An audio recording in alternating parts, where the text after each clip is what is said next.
Hello guys, welcome back to my YouTube channel. আর আজকে তোমাদের সাথে একটা কথা শেয়ার করি। আমার ইদানিং মাথায় খুব চুল পড়তেছে, বুঝছো? তো এর জন্যই ভাবলাম যে 2-4টা করে চুল পড়তেছে প্রতিদিন। তো এভাবে চুল পড়লে তো মাথা পুরো টাক হয়ে যাবে। তো ভাবলাম তো একটা জিনিস করা যাক। তো আমার কিন্তু চান্দির চুল পড়তেছে একটা করে, মানে চান্দি আর একটু পিছনে, মানে মাথার উপরে না, নিচে। তো আমি একটা চ্যালেঞ্জ করলাম যে গাইজ দেখা যাক আমি একটু মাথা যদি চুলটি কেটে ফেলে দিই কেমন হয়।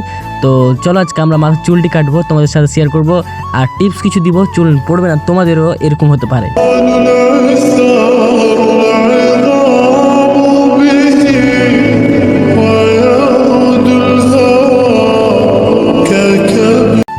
আসসালামু আলাইকুম গাইজ। তো মাথার চুলকে একবারে ছেঁটে ফেলে দিলাম, বুঝছো? শখের চুল ছিল আমার। আর আমার মাথার মানে চান্দির ওপরে না, এখানে এখানে অনেক বেশি চুল ছিল, আর পিছনের দিকে একটু চুল কমে গেছিলো, পড়তেছিল। এর জন্যই ভাবলাম চুলটি কেটে ফেলে দিয়ে একটা রেজার নিই আর একটা ব্লেড নিই। তো 5 টাকা দিয়ে একটা ব্লেড কিনে আসলাম, আর নতুন ব্লেড নিয়ে কাটলে ভালো হয়, চুলটা একটু তাড়াতাড়ি গজায়। তো একটা ব্লেডে কিন্তু 2 থেকে 3 বার চুল কাটা যায়, বুঝছো? 3 দিন পর 4 দিন পর চুল যদি ছাঁচো তাহলে তোমার চুলটা একটু ঘন হতে পারে। আর অনেকে আছে বংশ হতে পারে, কিন্তু আমার ভাই জানা মতে আমার চুল তো এখন মানে এ বয়সে পড়ার কথাই না।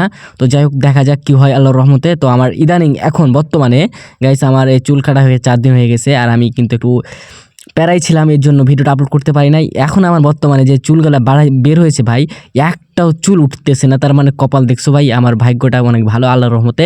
তো আমি আমার শখের চুলকে কি বলবো, আর কেটে ফেলে দিলাম। আর কিন্তু দাড়িটা একটু থুইলাম, দাড়িটা সৌন্দর্য, কিন্তু ভাই টাকলা করার পর নিজেকে খেপা লাগছে।